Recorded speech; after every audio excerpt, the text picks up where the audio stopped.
Welcome, witches. I'm Jen. I'm Candi. And we're the Cornfield Coven.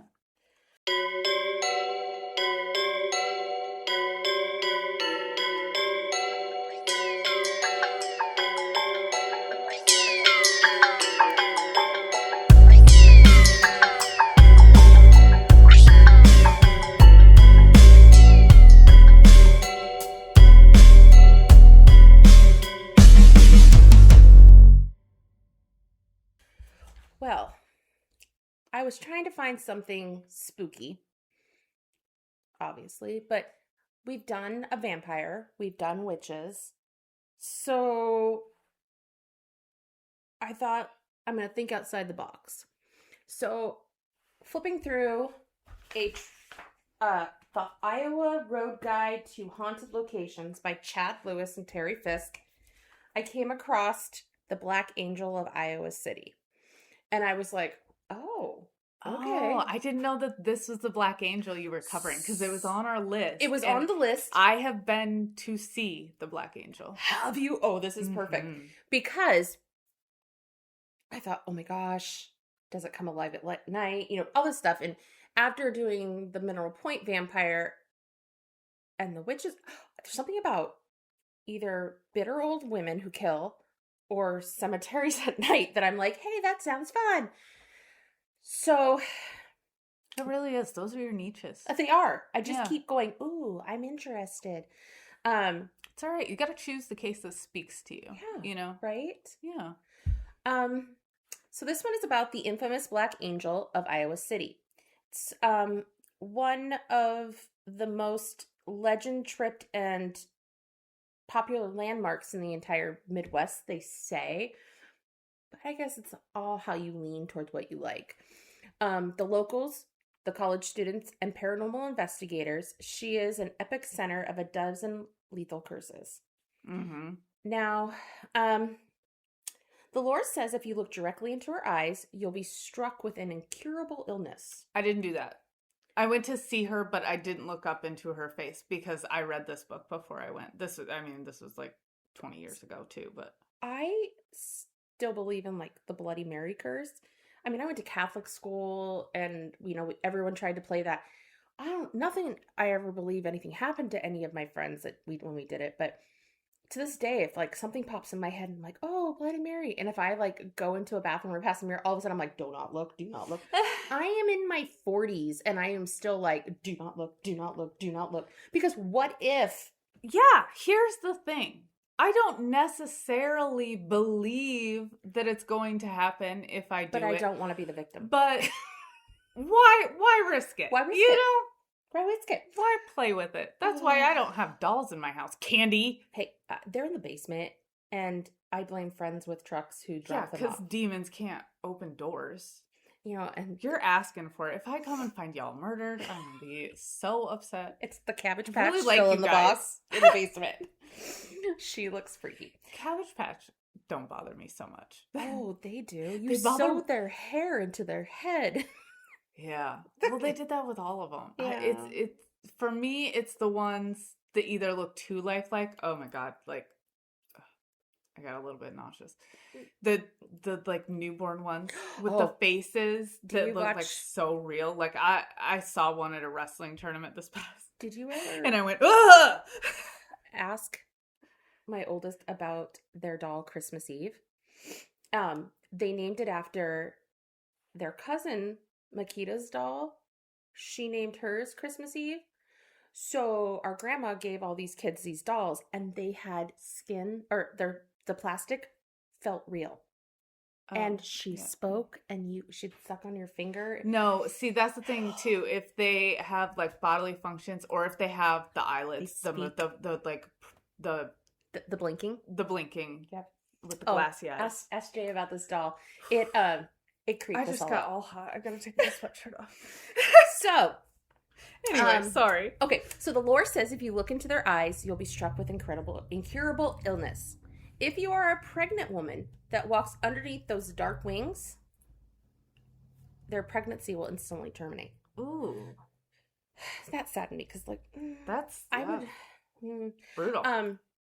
Then there are the Midnight Daredevils, College students have flocked here for decades on Halloween night to tempt fate. Halloween night, in everything that I have read, seems to be the night that everybody wants to get, because, the veil and all of that. Yes.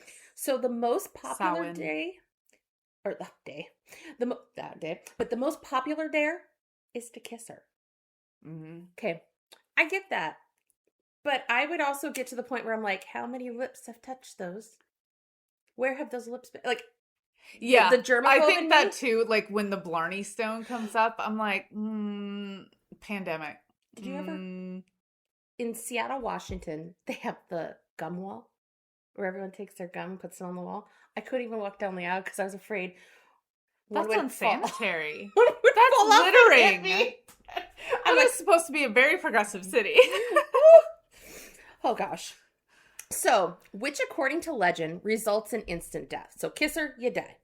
Or if you merely touch her stone base exactly at midnight on Halloween, you are supposedly guaranteed to die within 7 years.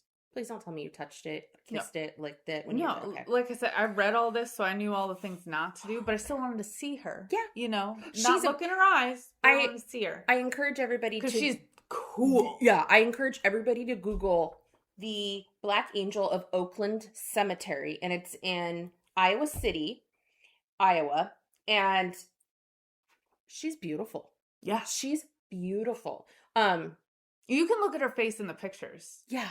I mean, I've done that. Yeah. And I'm fine. And it's been some years. And I can vouch that she's fine because she's sitting right here. So, like, she's alive. I mean, I'm not fine, twitch, but I'm alive. Oh. I'm alive. But where did all this malice come from? Like, where did all this lore come from? Before she was a campfire story, a tale that kids told at slumber parties, she was a monument built, a statue erected out of deep grief and sorrow.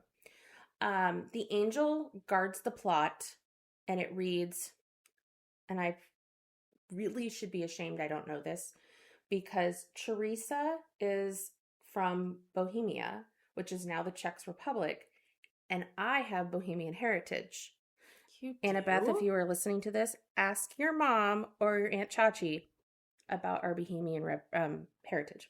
Anyways, so the plot reads, Rodina Feldevortova,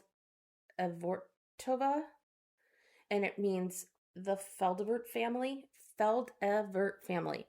It was commissioned by Teresa, who was a Czech immigrant, and she created this for her husband and her past son. And we'll get to that. Teresa, her whole life was just riddled with tragedy. And it's sad because this woman, like, growing up, like, she excelled. Like, she fought for a better life. Like, she, and I'll get to that. But she moved to Iowa City after losing her young son, Eddie. Later, her second husband, and I'll get to her first husband, who was Eddie's father. Whoa. Yeah. Sorry. She's had Run that back for me? She has 3 husbands. Okay. Her first husband was Frank. František Delzal, and he was a doctor in Bohemia. She married him in 1865, whom she eventually left before moving to America. And when she moved to America, she brought their son, Edward, who this monument was created for. Oh, okay. She had a child. So Eddie was her second child. Her first child, Otto, died in infancy. I love Otto. Aww. So I think she never got over Otto, and I'm that kind of broke wondering down the marriage. Yeah, because they weren't married long. Like, I mean, she had another child. He was born in Eddie was born in 1973. 1873. 18. Right? Thank you. Good God. He's still here with us. In 1873. So that was just a few years after. Like, she probably had Otto right away, and then he passed, mourned, had another child, and was like, I'm out of here. But her second husband, okay, So her life was riddled with tragedy. She moved to Iowa City after losing young son Eddie. Later, her second husband also passed away. She was so devastated, she hired a sculptor, a bohemian sculptor, Mario Corbel, in 1912 to create a masterpiece to look over her family. Protect their ashes, they're all cremated. When it arrived, it was a stunning golden polished bronze statue. Mm-hmm. When Teresa died and was laid to rest there also with them, that's when the things went dark. Literally, shortly after she was buried, the bronze statue began to turn murky and deep black. Now, so that's when rumors started to explode. The most popular local gossip was that Teresa had been unfaithful to her husband. And the story goes that she carried a dark, wicked secrets to her grave. I think anybody was trying to find something to say about her because she wasn't the most attractive woman, but yet she had 3 husbands in her life. Also, fuck off. Yeah. Like, who cares? Like, this woman...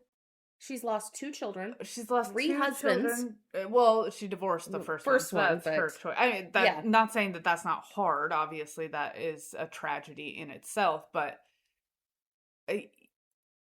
leave Teresa alone. Right? Like, she made this beautiful monument, for her family, and then she joined it. Leave Teresa alone. I'm getting angry. Oh, and it gets even sadder for her. But so these wicked secrets they believe turned the angel black.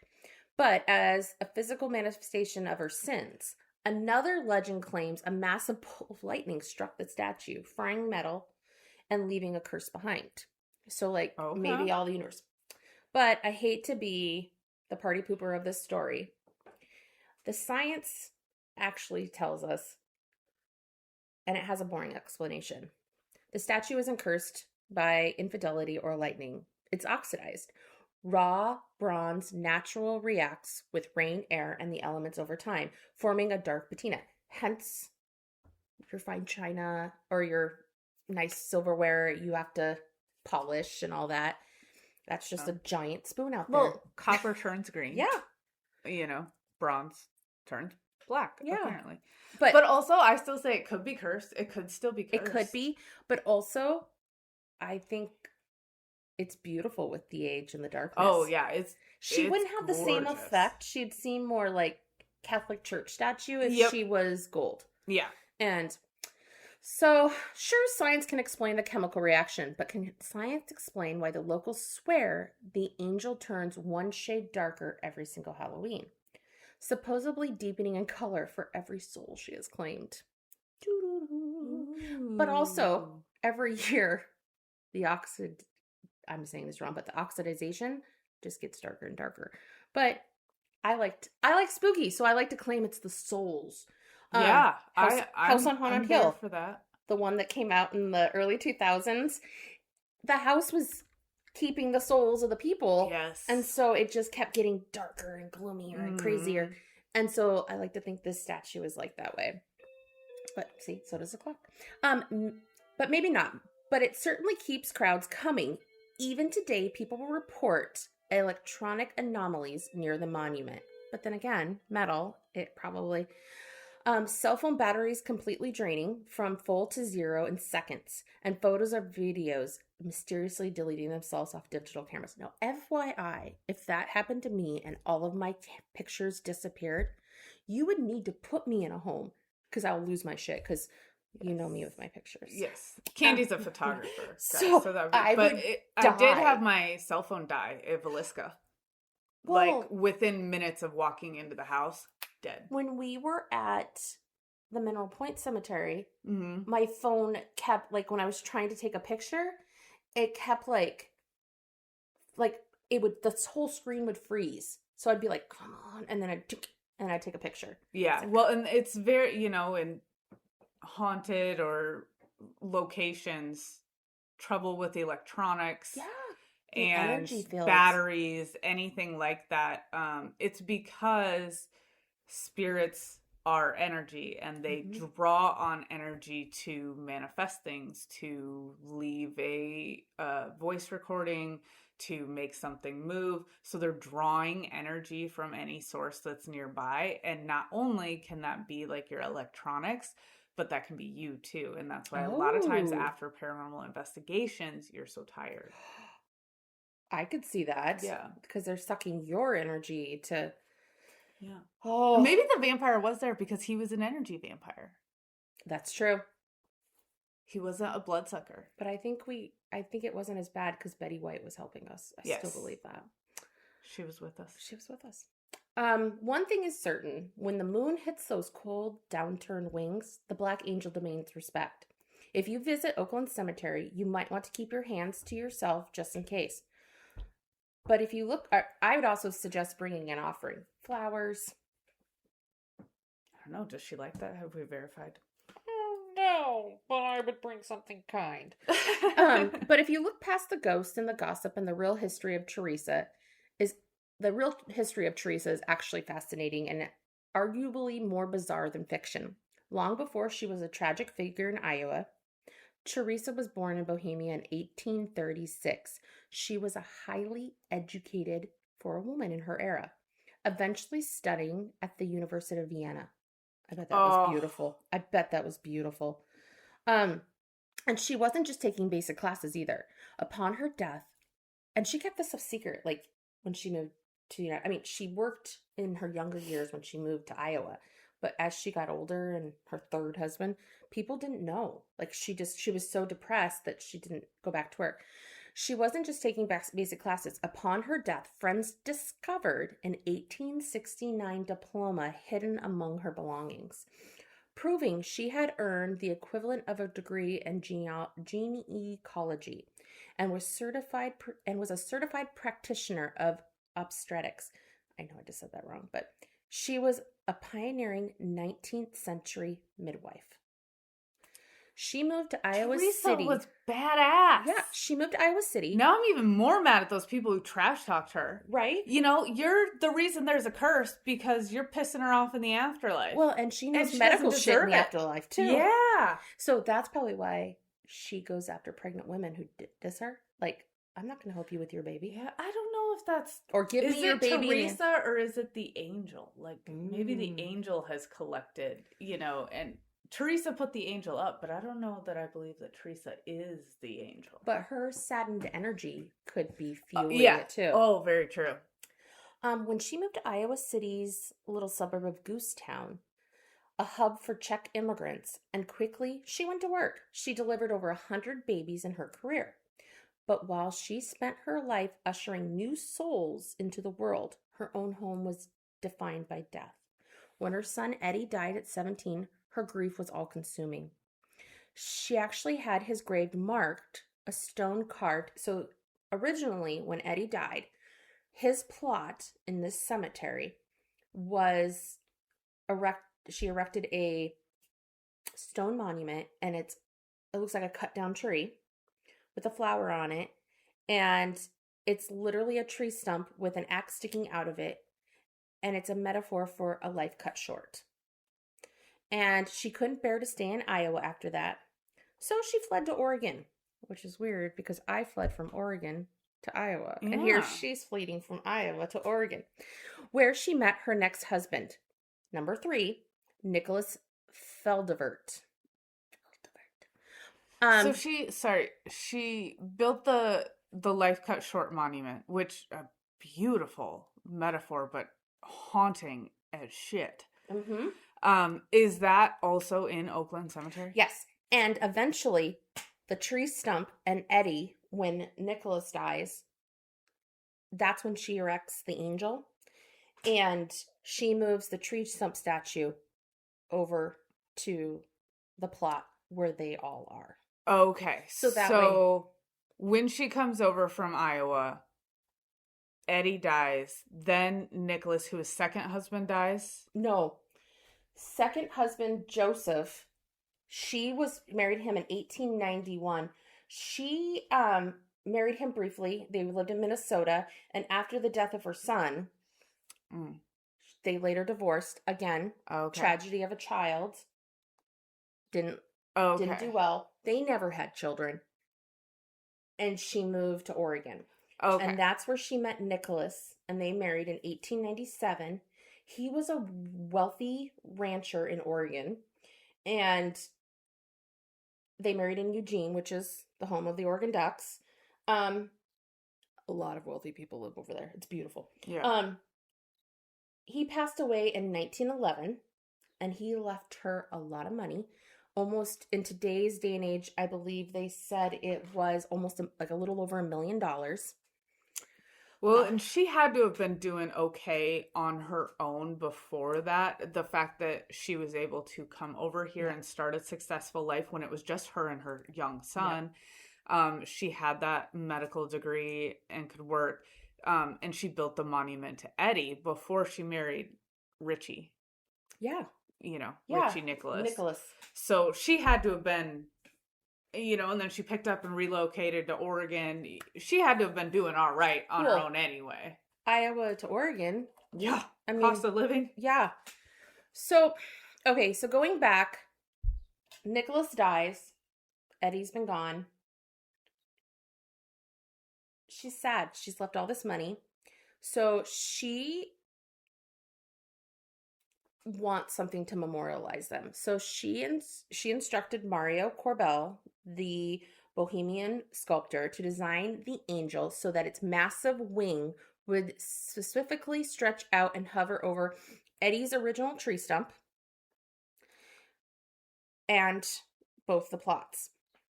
But when the statue was delivered, Teresa hated it.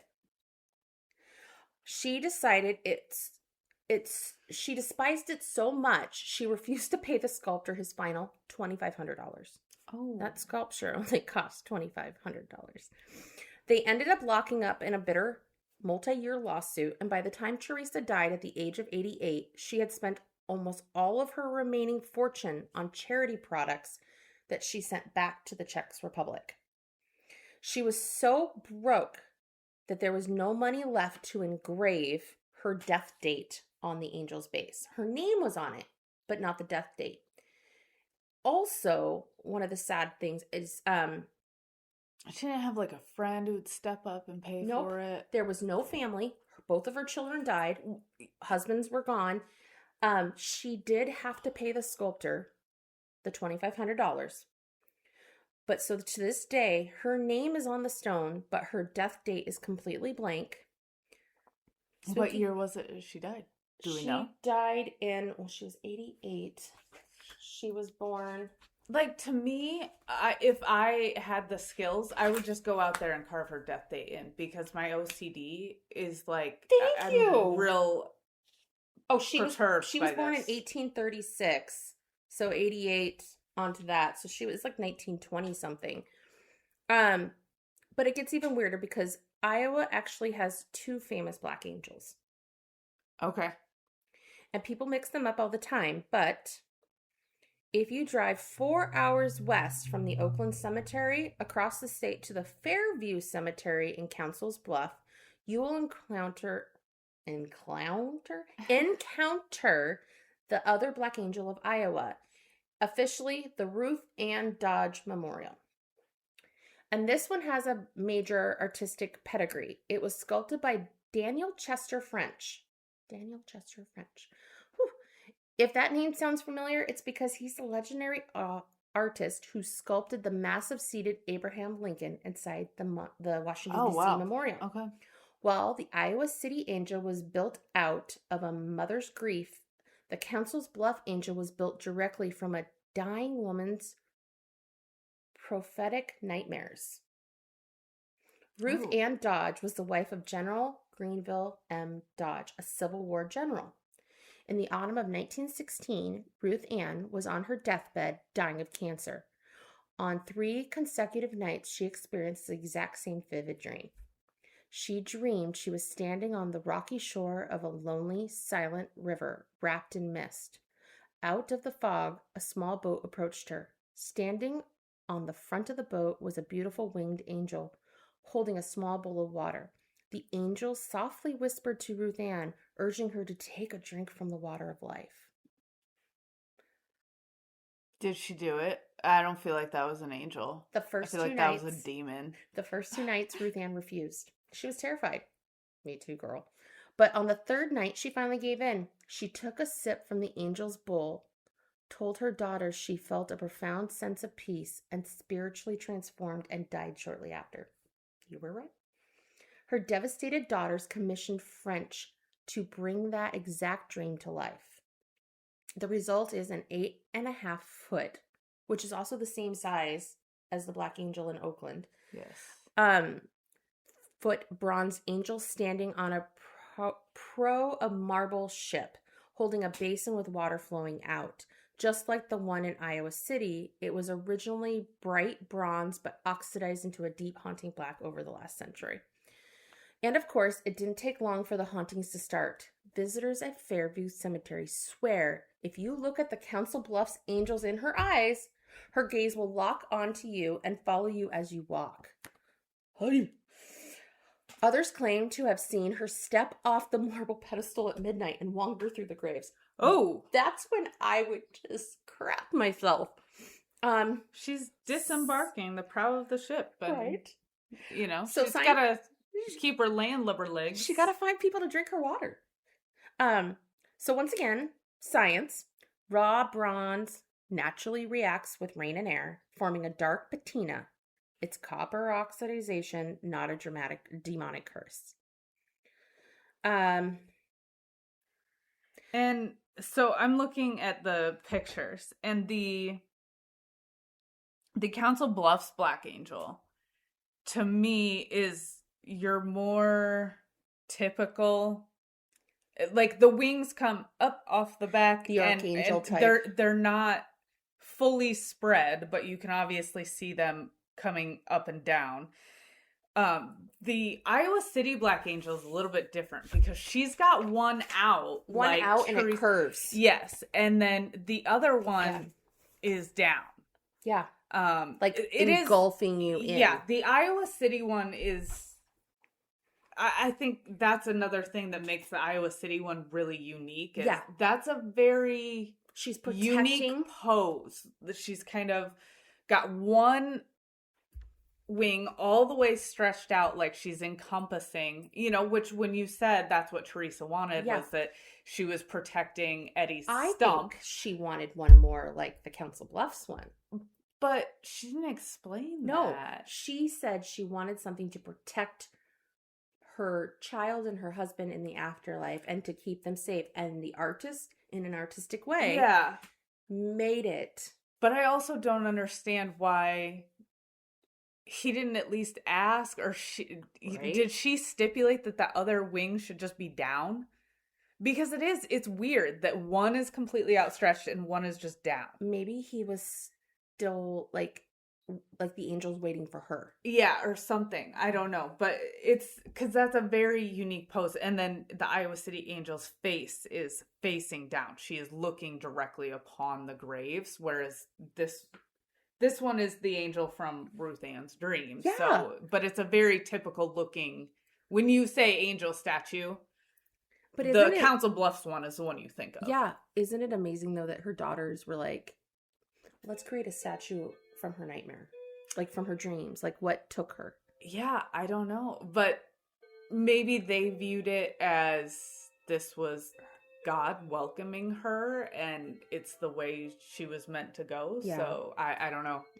Oh, so either you find it spooky, you find it comforting, but it certainly keeps the crowds coming, whether it's copper oxidization, a dying woman's dream, or a grieving mother's broken heart. One thing is certain: when the moon hits those cold, downturned wings, the Black Angels of Iowa demand respect. If you visit either cemetery, you might want to keep your hands to yourself just in case. And your eyeballs. And your eyeballs and your lips. And, yeah, that's what I have for that. I just, it amazes me that back in the early 1900s, late 1800s, like you go to cemeteries and people really valued and wanted monuments and remembrance. Yeah. And now you go to a cemetery and a lot of people are like, yeah, just put me in the wall with a plaque. Or yeah, or the ones that just lay flat. I think it's a space thing. I think it's a money thing. I think it's, and a lot of people are doing different alternatives to being in a cemetery. I was going to say. For some of these reasons, too. I mean, because think about when you hear that they moved a cemetery. Like we just heard, was it Pennsylvania? Yeah. They started construction and found bodies that supposedly were moved decades ago when they originally relocated a cemetery, and they didn't move them all. And they said that they did, and I don't think there's enough regulation and oversight on that type. That freaks me out. Well, the disease that they can uncover. Mm-hmm. That's just crazy. So. Yeah. Yeah.